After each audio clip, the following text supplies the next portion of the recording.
নমস্কার বন্ধুরা, আশা করছি আপনারা সবাই ভালো আছেন এবং সুস্থ আছেন। আমি রাখি, আমার চ্যানেলে সবাইকে জানাই অনেকটা স্বাগত।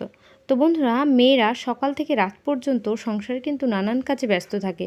তাই সেই সংসারের কাজগুলো যদি এরকম ছোট ছোট টিপসের মাধ্যমে করতে পারা যায়, তাহলে দেখবেন অনেকটা সহজ হয়, অনেকটা সময় বাঁচে, আবার কিছুটা হলেও ফালতু খরচা থেকে টাকা পয়সা সাশ্রয় করা যায়।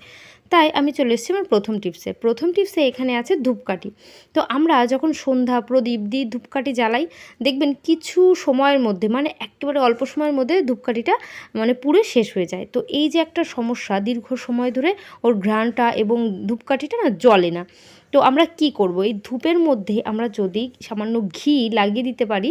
তো বন্ধুরা, এখান থেকে আমি আঙুলে করে কিছুটা ঘি বের করে নিলাম। এইবার এই আঙুলটাকে পুরো ধূপের মধ্যে আমি ডলে দেব। ডলে এইভাবে ঘিটা ধূপের মধ্যে লাগিয়ে এটাকে কিন্তু এভাবে কিছুক্ষণ রেখে দিতে হবে।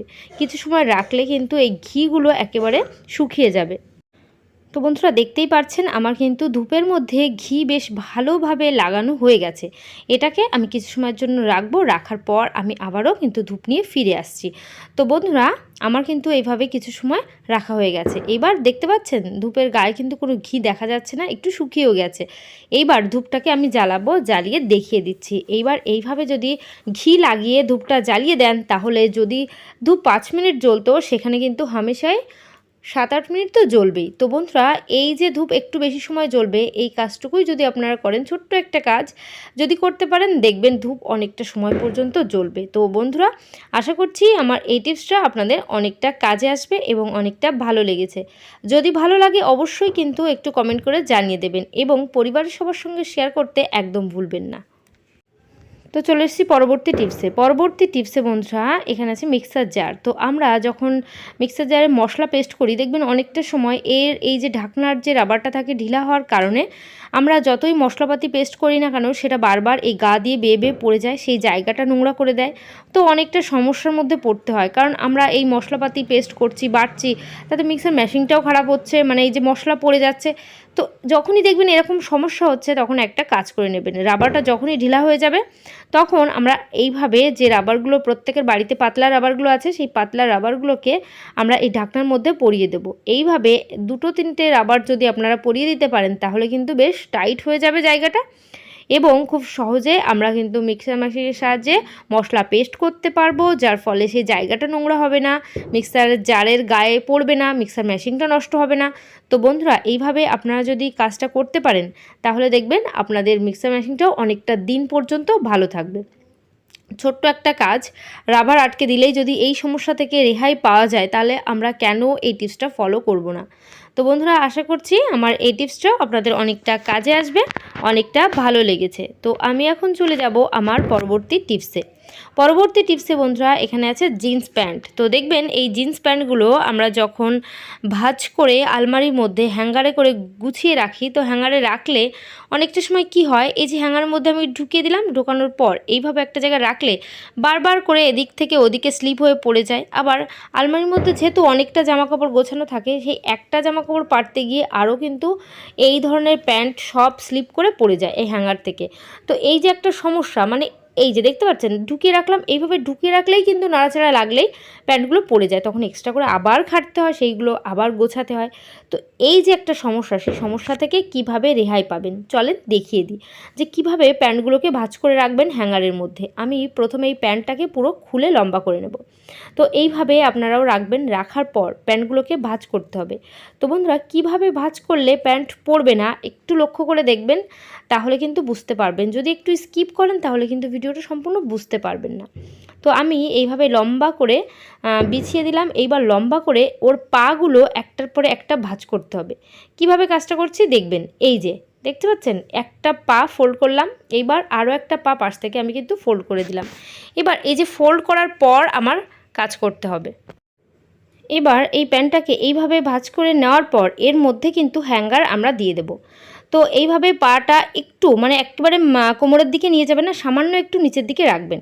রাখার পর এইভাবে হ্যাঙ্গারটা ঢুকিয়ে দেবেন। হ্যাঙ্গারটা এইভাবে অর্ধেকটা ভাঁজ করবেন, করার পর হ্যাঙ্গারটা একটা সাইডে টেনে নিয়ে আসবেন। এই যে একটা সাইডে টান দিলাম, টানার পর এটাকে আমি উল্টে ওই পাশটার পরে ভাঁজ করে দেবো। এই যে এইভাবে ভাঁজ করার পর পেছনের যে অংশটা আছে মানে নিচের দিকে যে অংশটা আছে সেই অংশটাকে এই হ্যাঙ্গারের মধ্যে দিয়ে এইভাবে টেনে আনবো। তো দেখতেই পাচ্ছেন, আপনারা যদি বুঝতে না পারেন ব্যাকে গিয়ে একটু দেখে নেবেন কিভাবে আমি ভাঁজটা করলাম। এইভাবে যদি ভাঁজ করে আলমারির মধ্যে হ্যাঙ্গারে করে প্যান্টগুলো গুছিয়ে রাখতে পারেন, তাহলে যতই টানাটানি হোক না কেন কখনোই এই প্যান্ট কিন্তু হ্যাঙ্গার থেকে খুলে পড়বে না। তো আমি এখানে একটা ফোল্ড খুলেও দেখিয়ে দিচ্ছি। একটা ফোল্ড খোলার পর হ্যাঙ্গারটা কিন্তু দেখা যাবে না, এটা ভেতরের দিকেই আছে। এই যে দেখেন, এই যে খুললাম, খোলার পর হ্যাঙ্গারটা দেখা যাচ্ছে। এইভাবে যদি দেখা যেত তাহলে স্লিপ করে কিন্তু পড়ে যেত। যেহেতু দেখা যাচ্ছে না, এটা ভেতরেই আছে, তো আপনারাও এইভাবে কাজটা করলে দেখবেন সমস্ত সমস্যার সমাধান হয়ে যাবে। আশা করছি এই টিপসটা অনেকটা ভালো লেগেছে। চলে যাব পরবর্তী টিপসে। তো পরবর্তী টিপসে এখানে আছে কন্টেনারের যে ঢাকনাগুলো। অনেক সময় কন্টেনার যখন ফেটে যায়, ভেঙে যায়, আমরা কন্টেনার শুদ্ধ ঢাকনাটাও ফেলে দিই। তো এই ঢাকনাগুলো যে কতটা কাজে আসতে পারে আজকের টিপস না দেখলে বুঝতে পারবেন না। তো আমি এখানে একটা লোহার শিক নিয়ে নিয়েছি। লোহার শিকটাকে প্রথমত আমাদের গরম করতে হবে। গরম করে তারপর এখানে ছিদ্র করতে হবে। কেন ঢাকনার মধ্যে ছিদ্র করছি সবটা জানতে পারবেন। তো এই যে দেখতে পাচ্ছেন, ঢাকনার মধ্যে চারিদিকে কিন্তু অনেকটা ছিদ্র করে নিতে হবে। ছিদ্র করার পর আমাদের বাড়িতে যখন আমরা রান্নাবান্না করি, দেখবেন সেই রান্না করার পর ছোট কোনো বাটিতে রাখি তরকারিটা, অথবা আমরা দুধ জাল দিই। দুধ জাল দিয়ে সেই দুধটাকে ঠান্ডা করার জন্য যদি পাশে কোথাও রেখে দিই কোনো বাটিতে রেখে, এবার সেটা কি হয়, গরম যেহেতু থাকে দুধটা, তরকারিটা আমরা যদি ঢাকা চাপা দিয়ে দিই, ভাপটা যদি ওর মধ্যেই থেকে যায় তাহলে কিন্তু সেই জিনিসটা নষ্ট হয়ে যায়। সেই দুধও নষ্ট হয়ে যায় আর তরকারিও নষ্ট হয়ে যায়। তো এই যে সমস্যার মধ্যে যদি পড়েন, নষ্ট হয়ে গেলে তখন কিন্তু আমাদেরই গায়ে লাগে। তাই নষ্ট না হওয়ার থেকে এরকম একটা ঢাকনা আপনারা কিন্তু তৈরি করে নিতে পারেন। আমি এখানে ডাবল টেপ নিয়ে নিয়েছি আর একটা কাঁচির সাহায্যে ডাবল সাইডের টেপটা একটু কেটে নেব। কেটে নিয়ে ওই ঢাকনার মধ্যে কিন্তু অনেকগুলো ছিদ্র করে নিলাম। করে এই ডাবল সাইডের টেপটাকে ঠিক মাঝখানে আমি এইভাবে আটকে দেব। মাঝখানে এইভাবে আটকে দেওয়ার পর আমাদের নিয়ে নিতে হবে বোতলের ঢাকনা। তো বন্ধুরা, বোতলের এই যে ঢাকনাগুলোকে আমরা এই যে ডাবল টেপের উপরে আটকে দিলাম। আটকে দিলে এটা কিন্তু খুব সুন্দর একটা ধরার জিনিস হয়ে গেল। এতটা সুন্দর ঢাকনা আমরা কিন্তু কখনোই পাবো না বিনা খরচায়, কারণ কিনতে গেলে অনেকটা টাকা পয়সা কিন্তু খরচা করতেই হবে। তো সেই খরচাটা না করে যদি এরকম কোনো পাত্রে দুধ অথবা গরম তরকারি রাখলাম, রাখার পর ঢাকনা এইভাবে আমরা যদি দিয়ে দিই, মানে এই ঢাকনাটাকে যদি দিয়ে দিই, তাহলে কী হবে, সেই দুধ অথবা তরকারি থেকে যে গরম ভাবটা এই ছিদ্র থেকে বাইরে বেরিয়ে আসবে। ছিদ্র না থাকলে কী হয়, ভেতরে ভাবটা বসে যায়। ভাব বসার কারণে খাবারটা নষ্ট হয়ে যায়। তো সেই নষ্ট আর হবে না। তো বন্ধুরা, আশা করছি আমার এই টিপসটাও আপনাদের অনেকটা কাজে আসবে। তো আমি চলে যাব পরবর্তী টিপসে। পরবর্তী টিপসে এই ধরনের যে হেভি ওয়ার্কের ব্লাউজ হয়, শাড়ি হয়, চুড়িদার হচ্ছে, তো এই সমস্ত কাপড়গুলোকে, মানে এই যে ওয়ার্ক করা আছে যে কাপড়, দেখবেন যখন খুব নোংরা হয়ে যায়, তো আমাদের কিন্তু পরিষ্কার করার জন্য কি প্রয়োজন হয়, ব্রাশের প্রয়োজন হয়। তো আমরা যখন নতুন করে ব্রাশ কিনে আনার পর সেই ব্রাশটা দিয়ে যখন এইভাবে ঘষি, দেখবেন এই সেলাইয়ের যে কাজ করাগুলো আছে, স্টোনের কাজ, চুমকির কাজ, সেই কাজগুলোর সুতো কিন্তু উঠে চলে আসে এই ব্রাশের সঙ্গে। যেহেতু নতুন, প্রচুর ধার হওয়ার কারণে কাপড়ে টান লাগলেই সেখান থেকে সুতো কিন্তু বেরিয়ে আসবে। এই যে একটা প্রবলেম আমাদের প্রত্যেকেরই কিন্তু হয় এই ধরনের নতুন ব্রাশ ব্যবহার করলে। যদি কোনো শার্টের কলারে আপনারা ব্রাশ দেন, তাহলে দেখবেন সেই কলারটাও বেশ কিছুদিনের মধ্যেই ছিঁড়ে যেতে শুরু করে। মেন কথা হলো, ব্রাশ ইউজ করা কিন্তু খুব একটা ভালো না। ইউজ করলেও সেটা সাবধানে করতে হবে। নতুন ব্রাশ তো একেবারেই ব্যবহার করা উচিত নয়। আর যদি আমাদের নতুন কিনে আনি, তখন তো আমাদের নতুনটাই ব্যবহার করতে হবে। তখন আমরা কি করব? আমরা ছোট্ট একটা কাজ করে নিলে ব্রাশের এই যে ধার, নতুন অবস্থায় যে শার্পটা থাকে, সেই শার্পটা কিন্তু আর থাকবে না, ধারটা অনেকটা কমে যাবে। তো কি করতে হবে? আর নতুন ব্রাশ আনার পরই আমরা আয়রন নিয়ে নেব। আয়রনটাকে গরম করে নিয়েছি। গরম করার পর, খুব গরম না, হালকা গরম করতে হবে। খুব গরম করলে প্লাস্টিকটা কিন্তু গলে যাবে। হালকা গরম করে সেই আয়রনের উপরে এইভাবে ব্রাশটাকে জাস্ট টাচ করে ঘষে নিতে হবে।